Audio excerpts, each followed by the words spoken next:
the Adventurous Joe Show. The Adventurous Joe himself, Joseph Michaels.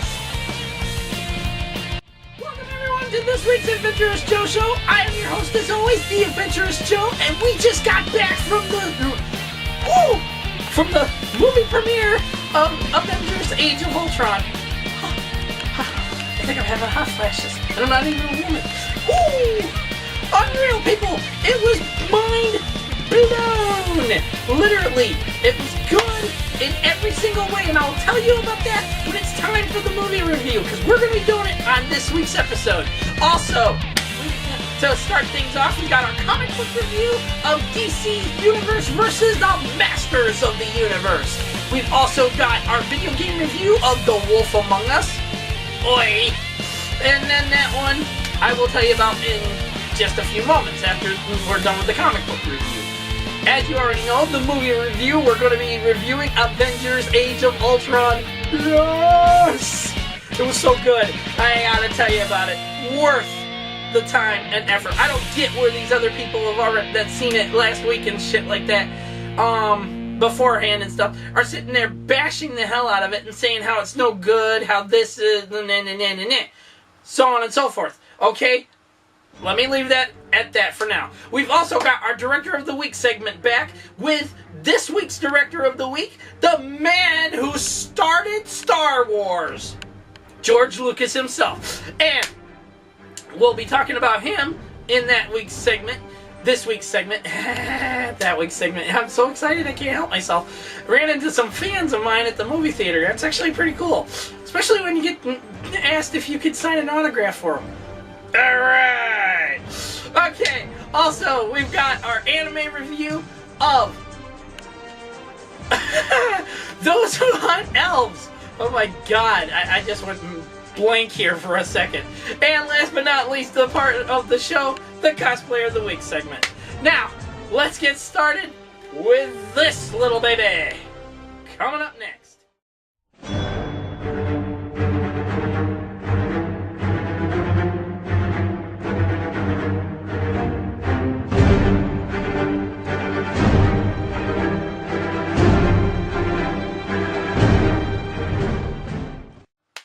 Welcome everyone to this week's comic book review, and it is on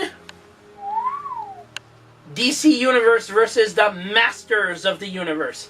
Now, before you know anything about DC Universe's Masters of the Universe, I will tell you right now, this story takes place in between the ongoing Masters of the Universe series, okay? It actually takes place at the start of at the end of the first four or five chapters, I think, 4 or 5 issues of the ongoing series, because Hordak and his troop have already invaded Eternia. Okay, they are in charge of it. They're taking over things, and He-Man and his crew are working non-stop to take them out. Well, something happens, and they get sucked into our reality, or is in the DC Universe's our reality, okay? And all hell breaks loose because Skeletor's trying to regain his power and stuff like that, okay? This woman helps him with these dark magic things and all this other stuff, and so on and so forth, okay? It turns out he's being led by Orko. Orko turned to the dark side, as I've told you before when I did my review on Masters of the Universe, He-Man and the Masters of the Universe, Volume 1. And I'll tell you right now, Orko's going to the dark side really fucked up everything we know about Masters of the Universe. And now it's screwing up the DC Universe. Because it turns out, when Skeletor was in charge of everything and he took over Eternia the first time, he banished Queen Marlena right off of the face of Eternia altogether. Banished her to Earth, so she could not return. Well, it turns out Adam, aka He-Man, finds her on Earth and finds out that he has to help her stop Skeletor and everything. Never tells her about Adora still being alive and all this other stuff, or that the Horde have taken over Eternia and everything else. No, he doesn't say a single word about it. He just leaves it at that. Now here, check out some of this amazing artwork. It varies back and forth. Look at that. He-Man taking on Superman.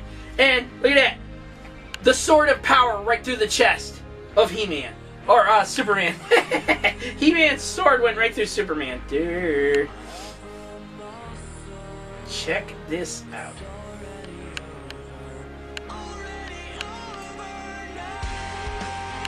And there you got Batman and Constantine. And there is none other than Orko, that evil little bastard. Corrupted by dark magic, nonetheless. Okay, now, this book originally sells for $14.99, but if you go on Amazon, you can get it for about $12 and something right now. And that's somewhere around the price of this actual cover for this thing. Okay, but either way, it's a great read.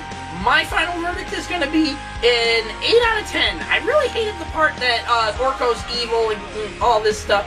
And I hated that He-Man's mother is banished to Earth. She can't ever return to Eternia and so on and so forth.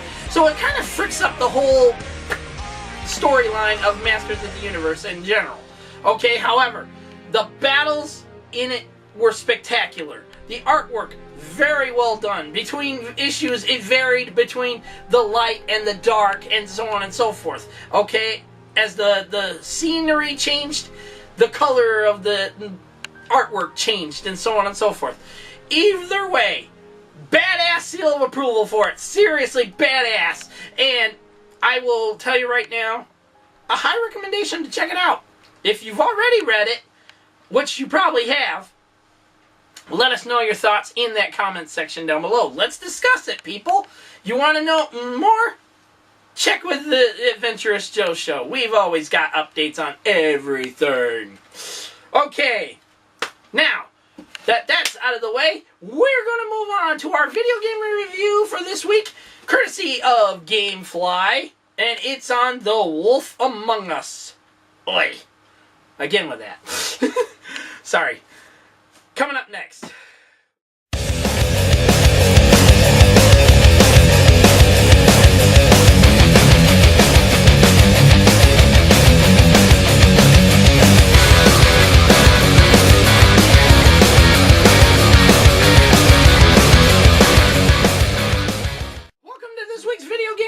Courtesy of Gamefly.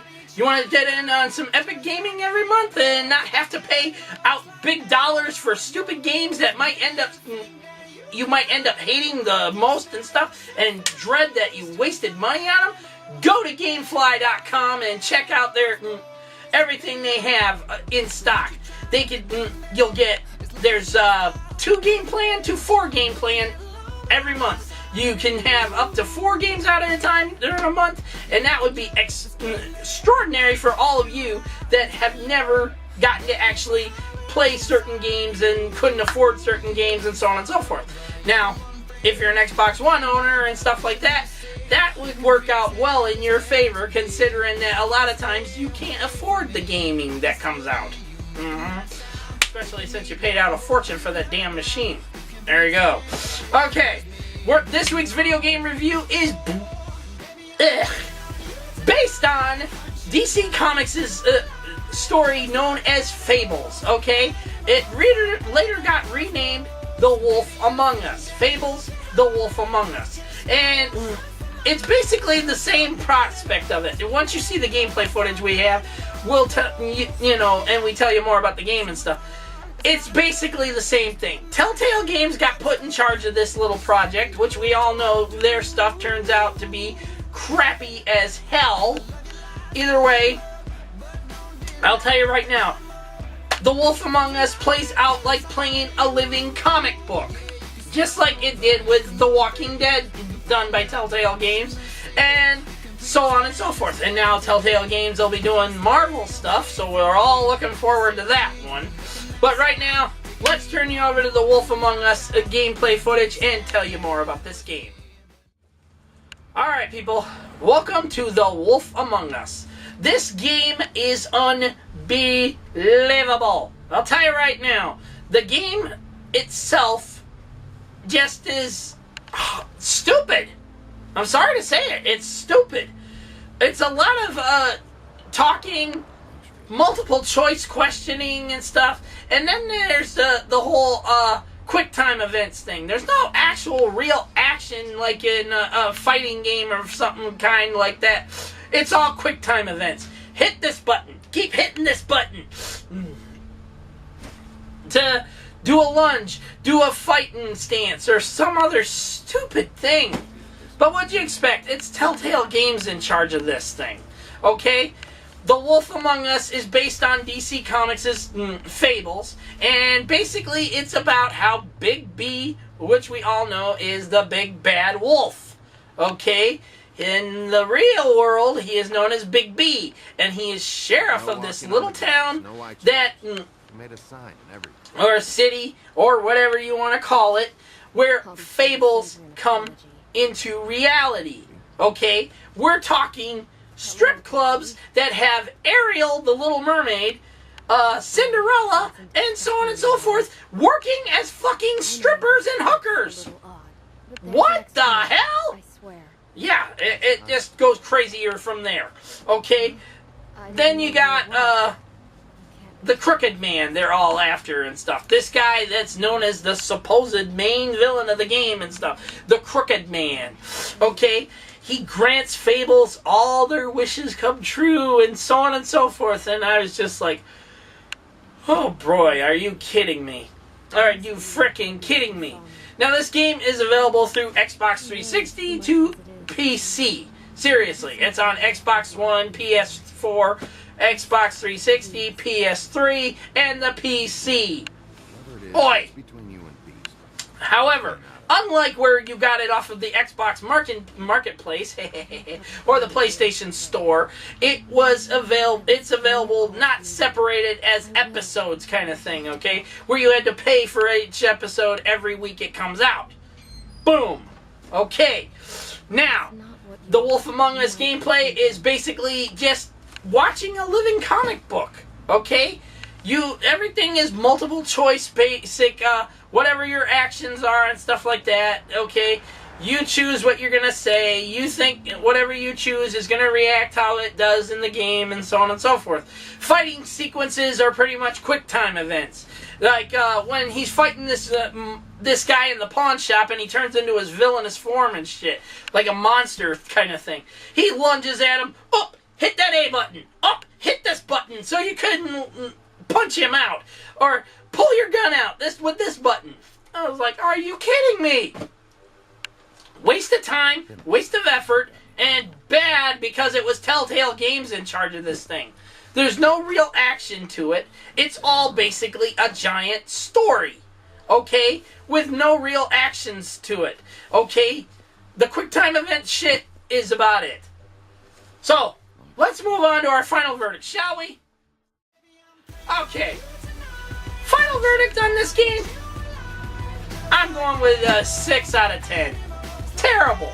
The game itself was terrible. Okay?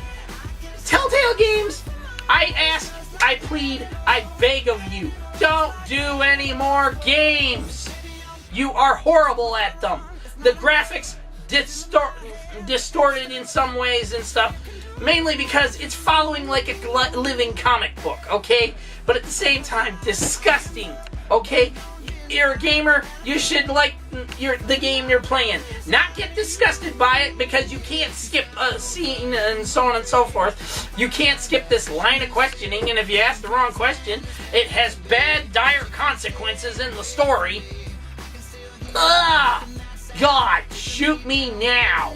Seriously. Get that red dot off me right now. Sorry. Having a word with the man upstairs. He had a sniper rifle. Little dot thing. Yeah. Either way, my final verdict stands at a 6 out of 10. No badass seal of approval. And I'll give you a recommendation. You want to try it out? You want to waste your time on it? Go for it. Okay? But no high recommendation for it. Not whatsoever. Seriously. None. Okay. Now that that's out of the way, we're going to move on to our movie review for this week. Avengers-Age of Ultron. Coming up next.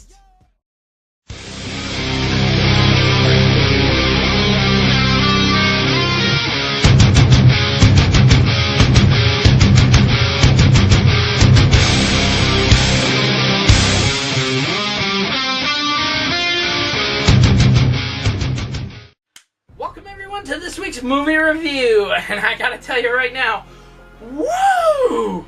Unbelievable! Marvel, Disney did a fantastic job again with this. Fantastic!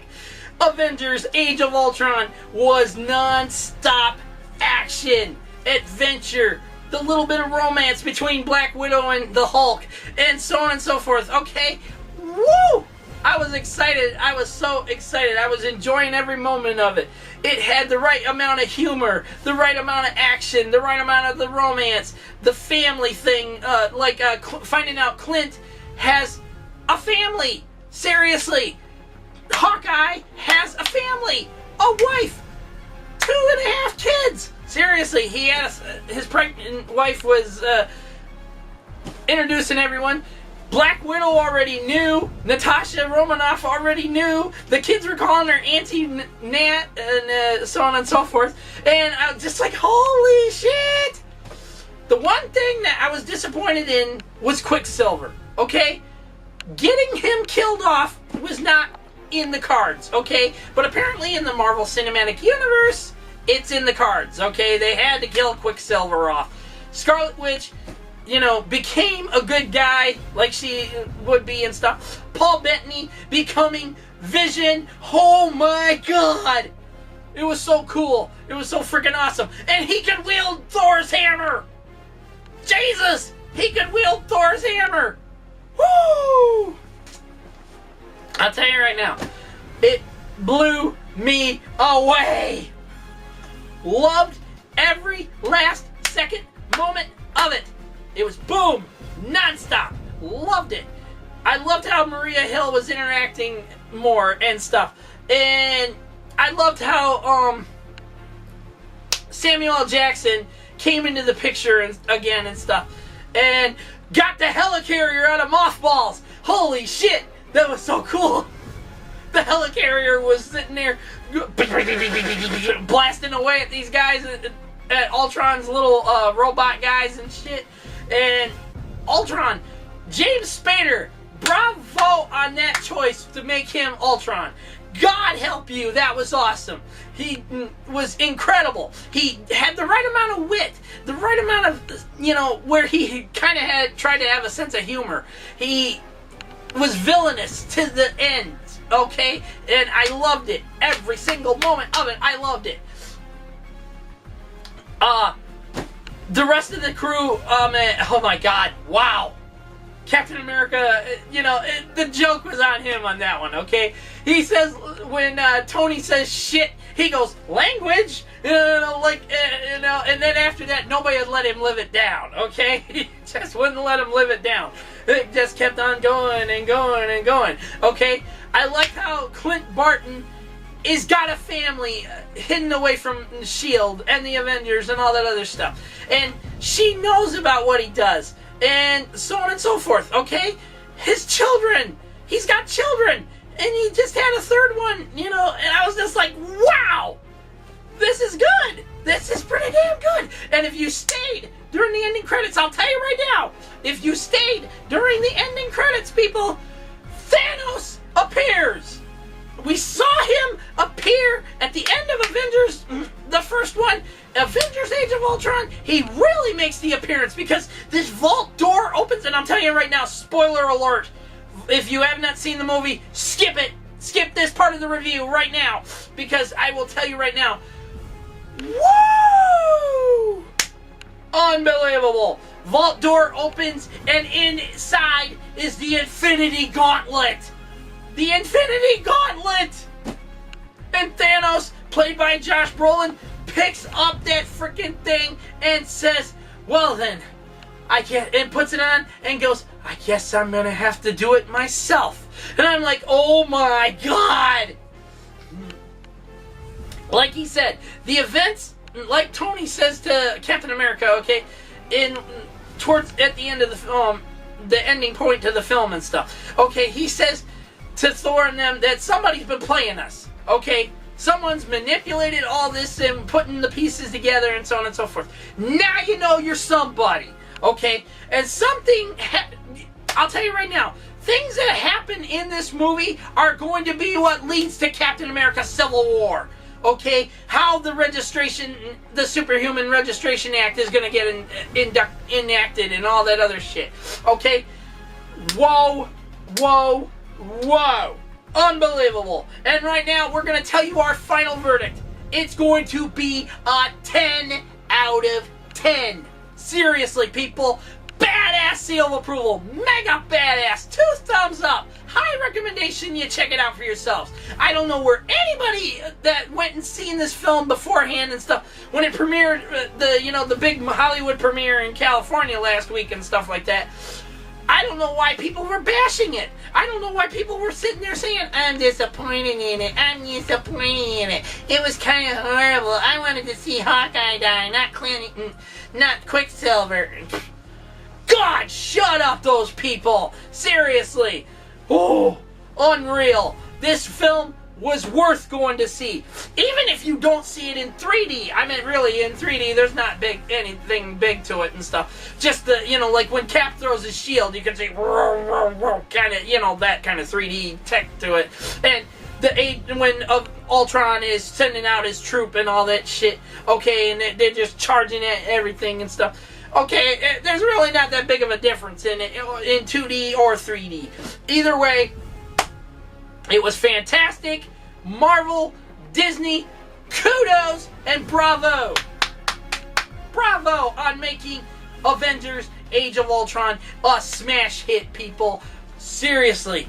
I love how it tied into the ending part of this week's episode of Marvel's Agents of S.H.I.E.L.D. and how it ties into the movie itself, the beginning part of the film itself, and so on and so forth. Bravo on all of that stuff. Brav frickin' oh. Either way, my final verdict stands at a 10 out of 10. High recommendations to check it out, and mega badass seal of approval. Seriously, I want you people to see it for yourselves. Now, when we went tonight, this was the sneak preview, so this was basically meant for the people that paid for tickets in advance, so it costed a little more to go see it, and so on and so forth. Okay, the movie hits theaters tomorrow everywhere. I want you people to go see it. It's enjoyable.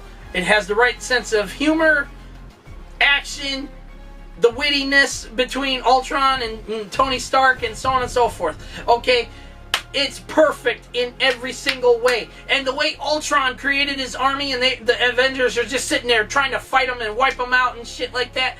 Okay, perfectly well done. Okay, now Quicksilver, I really didn't want to see die. Okay, I was looking forward to it because at the end of the film, like I said, spoiler alert, people, this is not a spoiler-free thing. You are hearing a lot of stuff that happens in the movie itself. And I'll tell you right now, mind blown, okay? Because a new Avengers team gets assembled. Tony takes off, Thor takes off, and Hulk disappeared, okay? Clint's back with his family, and so on and so forth. Okay, so a new Avengers team is being assembled. And who's on it? Falcon, and War Machine, Scarlet Witch, Vision. Wow! And Widow and Captain America are going to train these new Avengers to be a team. I love it. I loved every moment of this movie, and I can't say it anymore, you know? Woo! As a card-carrying member of the Avengers, I'll tell you right now, bravo frickin' oh. And I just mind-blown people at the movie theater. I mean, during the ending credits and stuff when there was no other scene and stuff. And just so you know, if you were planning to go to the movies and expect to see the Star Wars Force Awakens trailer or Batman vs. Superman, dream on. They didn't happen. Not a single one of those trailers were shown. Ant-Man was shown again. The trailer for Jurassic World shown again, and so on and so forth. Okay? But no Star Wars Force Awakens, no Batman vs. Superman. I didn't see either one of those trailers being shown there, and I told you they probably wouldn't be. Either way, that's it for our movie review for this week, and I can't say it enough. If you gotta see it for yourselves, like I said, skip the review of this part of the show and stuff. Skip this review if you have not seen the movie, because it comes out in theaters officially tomorrow. And I expect everyone to go see it, enjoy it, and if you've already seen it tonight, or seen it last week at the Hollywood premiere for all you people out in California and stuff, let us know in the comments section down below what you thought of it. Quicksilver, once again, I did not want to see die and stuff, because he was supposed to be a part of the whole, you know, New Avengers initiative and stuff like that. But with the whole way he died, if you ever read Age of Ultron, the comic book, okay, the comic book, Quicksilver's the first to get killed, okay, of the Avengers, and so on and so forth. And then it just expands to the point where Ultron is in charge of it all, and so on and so forth. Okay, this story just basically blew me away in many ways. And it leaves you at the end saying the Avengers will return. Okay, and people were in the theater were asking, when will the Avengers return? And I stood up and I told them, we'll see them again in Captain America Civil War, because that's when the Superhuman Registration Act is going to get enacted and stuff. And then we'll see two sides to the Avengers fighting against one another and so on and so forth during this thing. We're also supposed to see them again in the Infinity War Part 1 and then Part 2 years later. Seriously, people, this is going to be big news. Either way, that's it. Okay, we're done with our movie review. Now it's time to move on to the Director of the Week segment. Whew! And that's coming up next.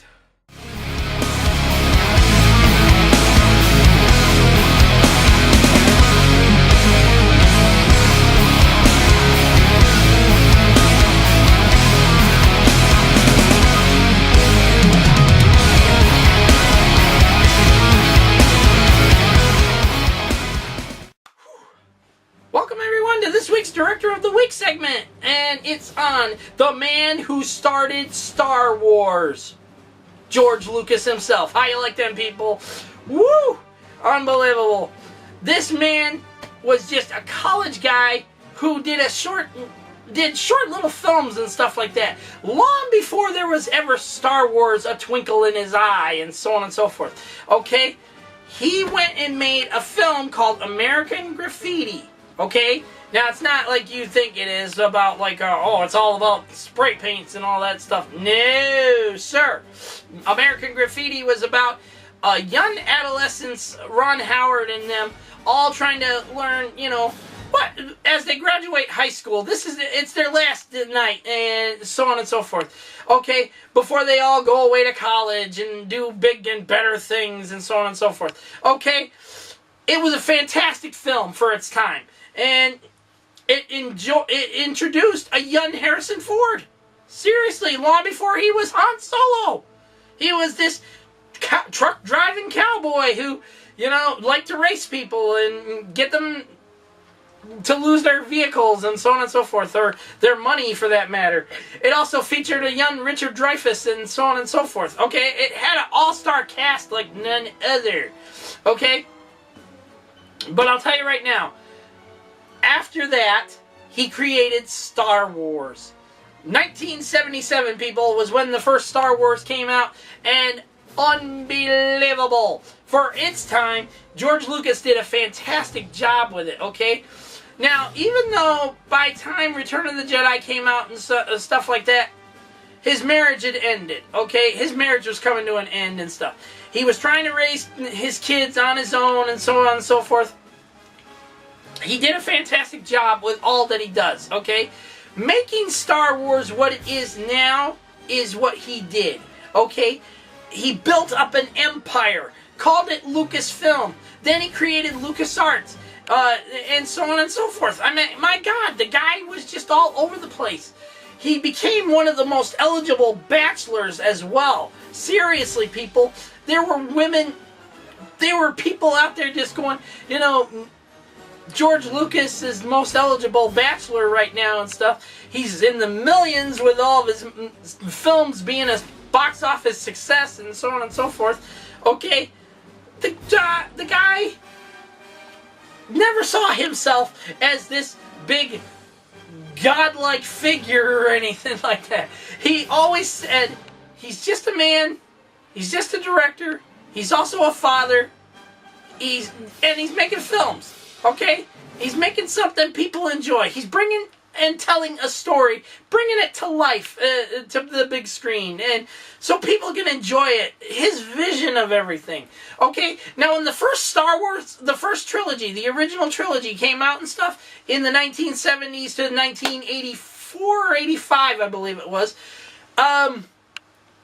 George Lucas could not do all the technical marvels that we can do today and stuff with film. Okay?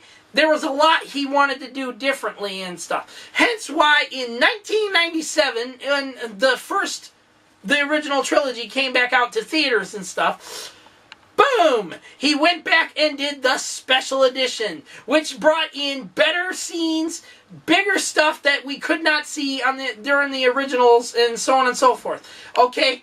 Much more done than anyone could have expected. Now, the prequel trilogy, not everyone was thrilled about it and stuff. They didn't really like it and stuff. But he made the stories come to life, okay? Just like Indiana Jones. He did a fantastic job working with Steven Spielberg to make that happen and stuff. Okay? George Lucas is a visionary who deserves great respect and great honor for what he's done. Okay? And that's why we are proud to have made him our Director of the Week, people. Even though he sold Disney the rights to Star Wars, okay? I'm not complaining. I saw the Force Awakens trailer, and they put J.J. Abrams in charge of making the new... I'm just mind blown right now, okay, people? Disney is doing a fantastic job with Marvel, and now it seems like Star Wars is going to be right on that fast track to glory and stuff. Okay, either way, that's it. We're proud to make him Director of the Week, and I love it, okay? The guy's a visionary who made things happen, and he gave inspiration to others to make their dreams come true as well. That's it. Okay, now, we're going to move on to our anime review of Those Who Hunt Elves. Coming up next.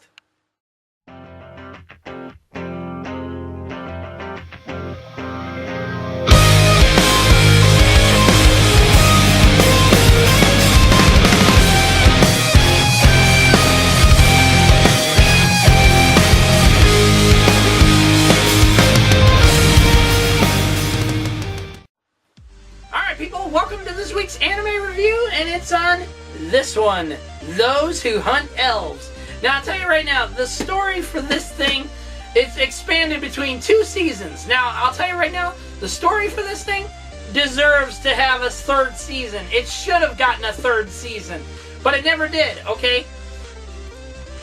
Those Who Hunt Elves is about ordinary people, a schoolgirl, an action star, a movie actress, and so on and so forth. They get transported somehow to this magical place, like a Knights of the Round Table kind of thing and stuff, dragons and elves and so on and so forth, okay? Those Who Hunt Elves has a twist, though. In order for these people to get back to our time frame, our present day, and so on and so forth, our world, our reality, boom! They have to find 7 women, okay? 7 female elves that have a special tattoo marked on them, okay? This special tattoo will allow them, once they're all assembled and stuff, to get back to their own reality and stuff, okay? However, the shenanigans really pick up, and I'll tell you right now, this series is not meant for kids. It's more meant for the adult variety of the 18 and older crowd, okay? Because in order to get these tattoos found on these elf women, you gotta get them naked. Seriously, people. It's like unbelievable what they go through to get these elf women naked and stuff. Especially the action star guy, okay? He goes crazy over these women and stuff. And he's just like, boobies! Boobies! Everywhere, boobies! And he's like, and then, it just dawns on him, oh, wait a minute, we gotta get these chicks naked. At one point, they're literally trying to rip clothing off people. I'm like, what the hell's wrong with you? But it's funny about how it all comes to be and stuff. Its character development is great, okay? Especially when you're starting to see a love triangle develop between certain characters and stuff like that, okay? For its time, this animation, it was old school kind of anime and stuff. But at the same time, for its time, it was great, okay? It turned out great. It brought it to life, an incredibly great story, expanded 2 seasons, which was basically a total of 12 episodes each, okay? And I'll tell you, look at this. Take a look at this. This is my, collector's-based version of it and stuff, okay? It's all in slip cases of sorts and so on and so forth. Either way, animation was fantastic. The storyline, terrific. We're going with an 8 out of 10, mostly for the factor that it deserves a 3rd season, but never got one.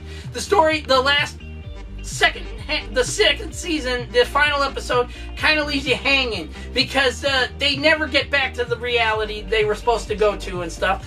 And something screws up and so on and so forth, okay? It leaves you hanging, and it deserved another season, another series to keep it going, okay? Badass seal of approval. I'm highly recommending it. Seriously, 2 thumbs up. Sorry. And so on and so forth. Okay? You want to check it out? I'm sure Crunchyroll and other places have it. Amazon has the whole series on DVD. eBay, you can find it anywhere practically and stuff for pretty damn cheap. Okay? Either way, that's it for our anime review for this week. Whew! And we're going to move on to our final part of the show, the Cosplayer of the Week segment. And I'll tell you right now, our cosplayer loves to drive Batman crazy. And no, it's not the Joker. Find out next.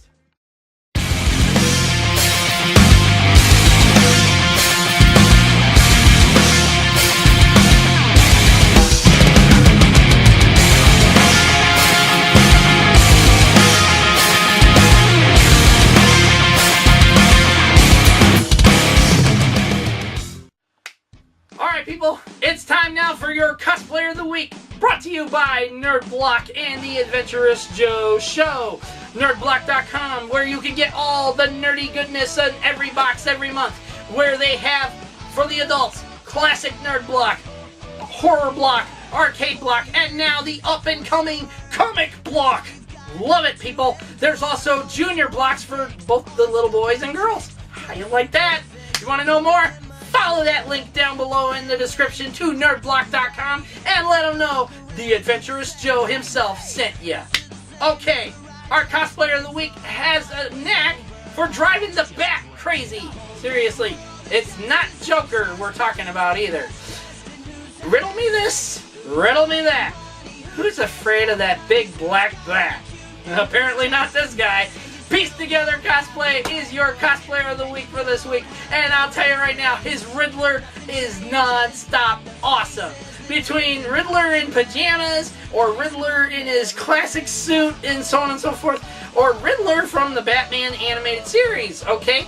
He does a fantastic job. It's practically his signature cosplay, but he's not only an incredibly great cosplayer, he's also an incredibly great guy to know and stuff. If you want to know more and follow his official cosplays and stuff like that, link is down in the description to his Facebook page. You want to sign up for nerdblock.com? Boom. Link down in the description as well. Pieced Together Cosplay is also named our Cosplayer of the Week and T.A.J.S. next inductee to the T.A.J.S. Cosplayers Hall of Fame. Class of 2015. That means at the end of this year, even though the Adventurous Joe Show will no longer be the Adventurous Joe Show, we are still going to have Cosplayer of the Week, and we will have the Hall of Fame induction ceremony at the end of this year. Yeah, we're good at what we do. Okay, now, you check out some of his amazing works and give him big congrats, people. He deserves it. This has been a long time coming, and he's an incredibly great guy to know. Incredibly great cosplays. See him for yourself and enjoy.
People, your cosplayer of the week for this week, Pieced Together Cosplay, otherwise known as the Riddler.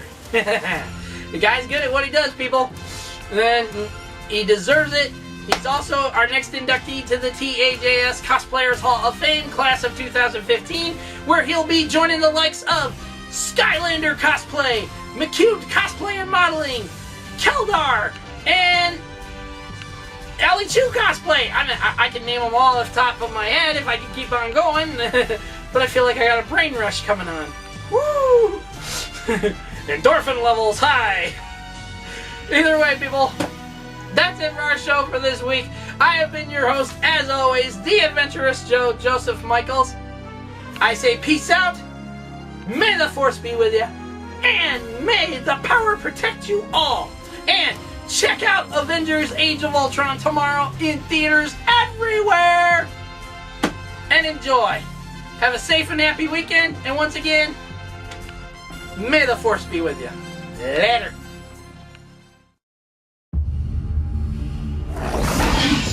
It's not about control. Stand down. It's a relationship based on respect. These animals are thinking, I gotta eat. I'm gonna hunt. You gotta be able to relate to at least one of those things.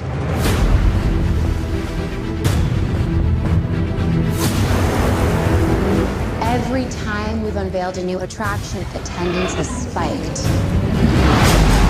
That was awesome! Corporate felt genetic modification would up the wow factor. They're dinosaurs. Wow enough. She was designed to be bigger than the T-Rex. What happened to the sibling? She ate it.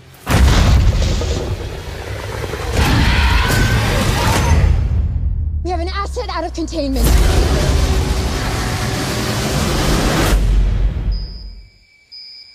What is that?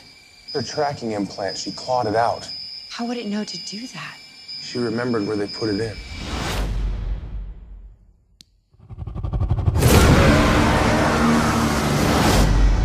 Oh, God. She's killing for sport.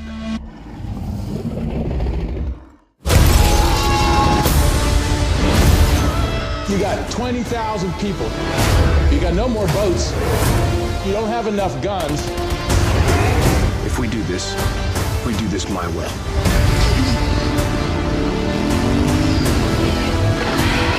We got eyes on target. Light it up!